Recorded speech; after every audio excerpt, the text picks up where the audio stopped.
Welcome back, everyone. We're diving into something pretty unique this time.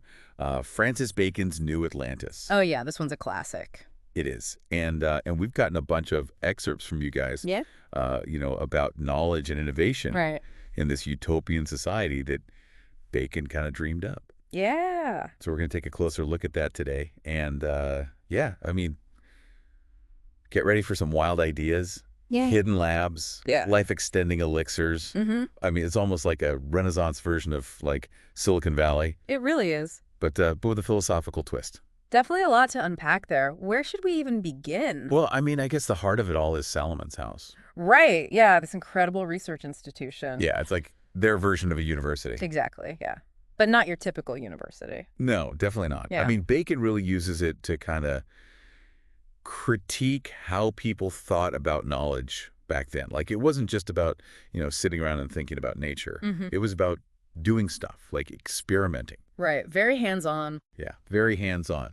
Yeah. Less armchair philosophy, more rolling up your sleeves and getting your hands dirty. Exactly. And there's that quote you highlighted. I think it really gets to the core of his vision.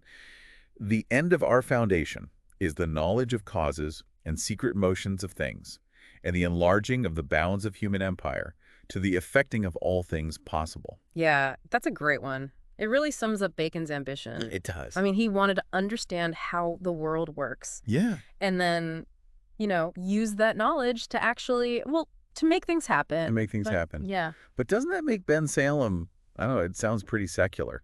Right. Like they're so focused on innovation and progress. It's almost like our, tech giants today. Yeah, that's a good point. That's where it gets interesting because for Bacon, studying nature was also a way of honoring God. Really? Oh, yeah. Remember, they even call Salomon's house, what is it, the College of the 6 Days Works? Yeah. The 6 days works. That's Around. right. Like a nod to the creation story. Exactly, yeah. So science is like woven into their religious beliefs. It's like it's not separate. Right. It shows how intertwined faith and, scientific inquiry were during his time. Yeah, it's amazing how like the times you live in just shape like your whole view of like what knowledge even is. Absolutely, yeah. And it's something to keep in mind as we kind of explore New Atlantis. Now, another thing that jumped out at me was this connection to like natural magic. Oh yeah. The illusions and tricks. Well, It's like yeah. they have this whole department dedicated to stage magic, but like with a scientific twist. Totally. Bacon was walking a fine line here. He was drawing on that, but he also wanted to like distinguish genuine knowledge from, impostures and lies, as he put it. Yeah, so it's like harnessing the power of magic but using it responsibly, ethically. Right, exactly. And there's that great example where one of the fellows of Salem's house has to figure out if a miracle is real. It shows how important it was to them to separate true knowledge from just like spectacle or trickery. Okay, but here's something I'm still struggling with. Bacon seems kind of obsessed with health and longevity in New Atlantis. Yeah, it's true. You've got the water of paradise, all these special foods. Was he just like afraid of dying? Well, you have to remember, this is the Renaissance. People are rediscovering all this ancient knowledge, pushing the boundaries of what's possible. And Bacon was clearly fascinated by the idea that through like careful study of nature, things like diet and hygiene, we might unlock the secrets to, a longer, healthier life. So it's not just about living longer, it's about like understanding how the body works Right. and using that knowledge to thrive. Exactly. Wow. Yeah. And it gets us thinking if we could actually extend our lifespan, significantly, would it be like a utopia or just a whole new set of problems? Yeah. Yeah. I mean, you see think. Hmm. Okay, speaking of big questions, how about the way Salomon's house is organized? I mean, they have all these fellows with very specific roles to predators, miners, compilers. It almost sounds like a fantasy guild. It really does. But like, is there actually like a method to this? Oh, absolutely. There's definitely a system here.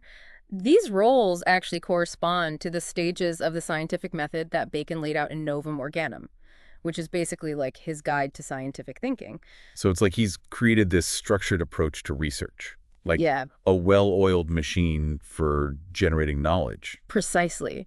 And it's a huge contrast to how research was actually done back then, which was often like much less organized, more haphazard. Bacon clearly wanted to, create a more systematic and rigorous approach to discovery. Okay, but is it all about just collecting information? Or are they like actually coming up with new things, pushing the boundaries of what's possible? Because some of this stuff, I mean, some of the stuff they're doing with like food and drink, Hmm. it sounds like straight out of science fiction. It does, doesn't it? That's a great question, and I think it takes us to the heart of Bacon's vision. Because he wasn't content with just like cataloging what was already known. He wanted to go beyond that, to discover new things, to create new possibilities. So are we talking realistic innovations or pure fantasy? It's a bit of both. I mean, some of their achievements, like submarines and advanced agricultural techniques, those weren't totally outlandish even back then. Yeah. But others, like controlling the weather or communicating with animals, Yeah. that's definitely pushing the limits of what we know. Yeah. So it's like he's using New Atlantis to spark our imaginations, to show us what might be possible if we embrace a more, I don't know, a more ambitious, more systematic approach Yeah. to knowledge. Yeah, he wanted to inspire people to think bigger, Yeah. to imagine a future where science could solve problems, create a better world. Okay. Okay. Okay. That's starting to make sense. But one thing I'm still wondering is, okay, so we've talked about Salomon's house, this like amazing research institution, Mm. and how knowledge works in Ben Oh, Salem. right. But what about the people themselves? Like, how do they actually live? What's it like to be a Ben Salemite? Yeah, that's a great question. One thing that struck me was how different their society is from, what Bacon was used to back in Europe. Think about it. Back then, you had all these competing nations, constant warfare, religious turmoil. Not exactly a recipe for a stable society. No, not at all. But Ben Salem is this peaceful, cooperative community where everyone seems to be like on the same page. And knowledge isn't something that, people fight over. It's shared for the benefit of all. Okay, yeah. But isn't that, I mean, doesn't that kind of contradict the secrecy surrounding Salomon's house? Like, they're incredibly selective about who gets to know what? That's true, yeah. It's not like they just, put all their discoveries on the internet. Right. Remember, the fellows of Salomon's house, they take an oath of secrecy, revealing their knowledge only, when they think it's the right time to do so. Yeah. So they're like the guardians of knowledge, like making sure it doesn't fall into the wrong hands. Exactly. That seems, I mean, honestly, that seems pretty responsible, especially when you think about like how much misinformation spreads today. Like maybe we could learn something from them. I think so too. It seems like Bacon was very aware of, the potential dangers of knowledge, Yeah. especially when it's misused. Yeah. But Yes. if they're so careful about sharing information, how do they even decide like what to reveal? Right. Who gets to know? Yeah, that's a good question. Bacon doesn't give us all the details. Right. But he does stress that the fellows are chosen, not just for their brains, but also for their wisdom and judgment. So they need to be morally sound, Yeah. not just brilliant scientists. Exactly. Which gets us thinking, how would we even make those decisions today? Hmm. It's not an easy question, Yeah. especially in a world where, information travels so fast. Right. Yeah. Yeah. Okay. Another thing that stood out to me was their relationship with nature. Like they don't seem to be exploiting it just for their own gain. Yeah, you're right. They see themselves as like stewards of the natural world. Remember those incredible gardens and parks they create? Yeah. Those aren't just, for decoration. They're places to observe and study nature. It's like they understand that they're part of nature, not Well- separate from it. Right, exactly. And it's interesting how that attitude shapes their technology. It's not about, dominating nature. It's about working in harmony with it. Okay. But let's be real for a second. Some of their inventions sound a little, I don't know, far-fetched. Sure. Like, are we talking plausible innovations Yeah. or like pure science fiction? It's a great question. And it's part of what makes New Atlantis so fascinating, right? I mean, some of their achievements, like submarines. Yeah. And those advanced farming methods, those weren't totally impossible even back then. Right. But others, like, controlling the weather, talking to animals, Yeah. we're definitely getting into the realm of fantasy there. Yeah. But I think even those, those wilder ideas, they're rooted in Bacon's understanding of nature. He believed there were still so many secrets to unlock, so many things we could achieve if we just approach knowledge in the right way. So it's like he's encouraging us to dream big, to imagine what might be possible if we push the boundaries of what we know. Exactly. Yeah. He wanted to inspire people to think beyond the limitations of their time and envision a future shaped by, scientific discovery. Okay, speaking of pushing boundaries, what about their experiments? I mean, they're testing and observing like everything. Well, Bacon was a huge advocate for what we call the experimental method. Yeah. He believed that true knowledge comes from observation and, hands-on experimentation. Hmm. And Salomon's house is basically his ideal laboratory, you know, brought to life. I mean, they're breeding new plants, new animals, developing new medicines. They're even like experimenting with different forms of energy. It sounds exhausting. Mm. It does, doesn't it? Yeah. But also exciting. I mean, it's such a radical departure from, the traditional universities of Bacon's time, Yeah. which were mostly focused on studying, old texts and ideas. So Salomon's house is like the birthplace of modern science, where people are encouraged to, question everything and test out new ideas. Exactly, yeah. Bacon was laying the groundwork for the scientific revolution that was about to transform Europe. And it's amazing to think that a book written centuries ago could still be so relevant to, how we do science today. But it's not just about the science, right? Yeah. They're also using their knowledge to make, to make their society better, Right. to improve people's lives. Yeah.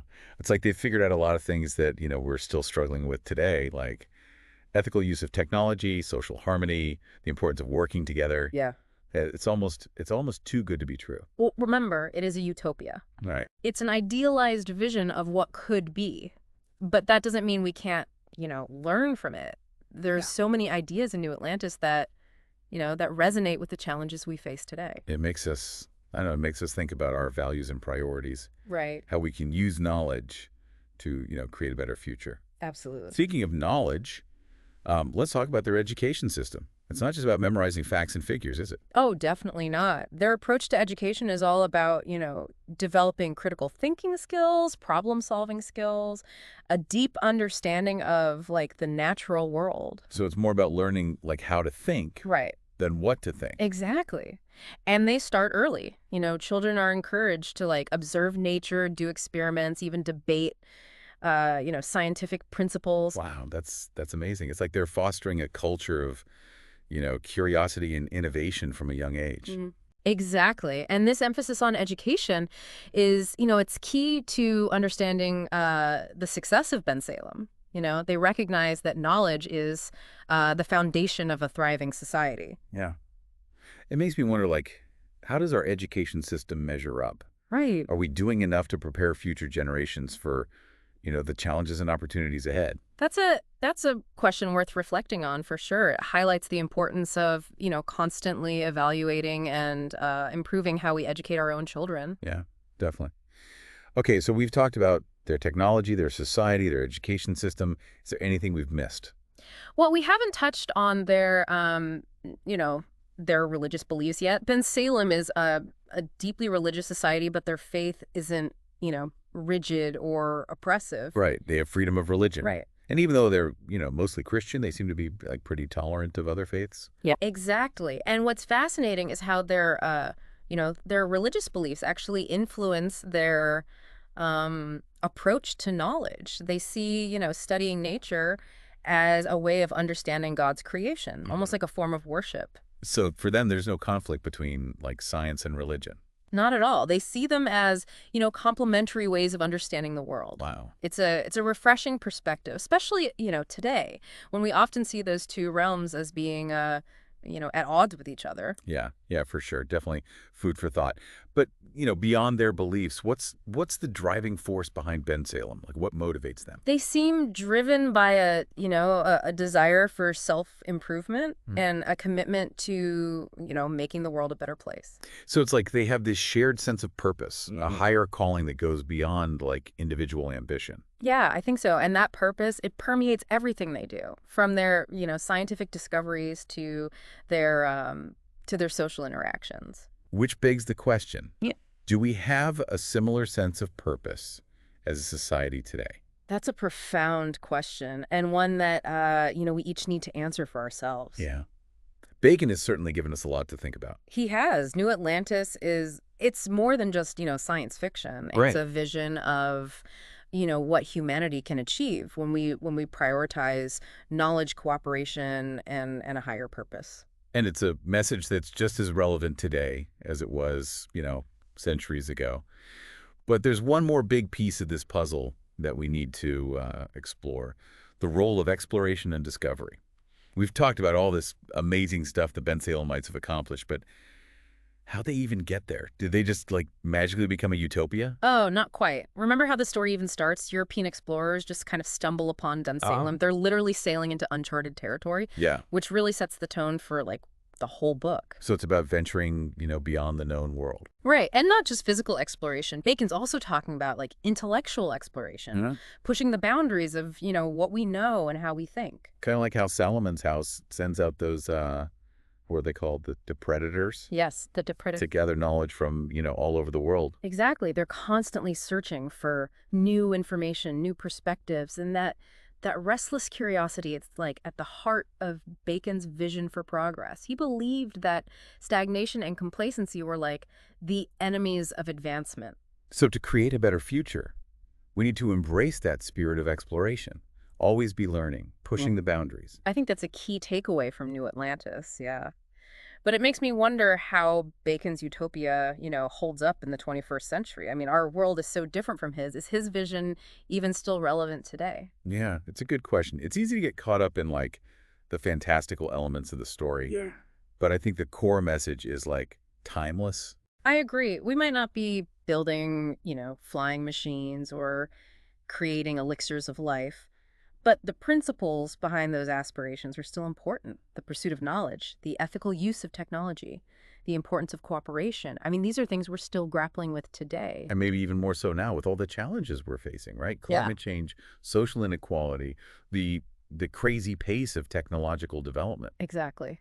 In a way, Bacon was ahead of his time. He recognized that scientific progress, without a moral compass, could lead to disaster. Yeah. And that's a lesson we should definitely heed today. So are you saying we should try to build our own version of Ben Salem? Not necessarily a literal replica, but we can draw inspiration from their values, their approach to knowledge, their commitment to creating a better society. It's like taking the best of what New Atlantis offers and adapting it to our own time and context. Precisely. It's about using Bacon's vision as a springboard for imagining what a truly just and prosperous future could look like. And that takes us back to exploration, right? Not just exploring the world around us, but exploring new ideas, new ways of thinking. Exactly. We need to be open to different perspectives, willing to challenge our own assumptions, and always searching for, better solutions. It sounds like Bacon is giving us a pretty tall order. He is, but I think it's a challenge worth taking on. After all, the pursuit of a better future, it's an ongoing journey, a process of constant exploration and discovery. Well said. Bacon certainly gave us a lot to think about. He did. And I hope this deep dive into New Atlantis has inspired you to keep exploring, questioning, and imagining a better future. That's a wrap on this deep dive. Thanks for joining us on this intellectual adventure. And remember, like the Ben Salemites, keep seeking knowledge and use it wisely to make the world a better place.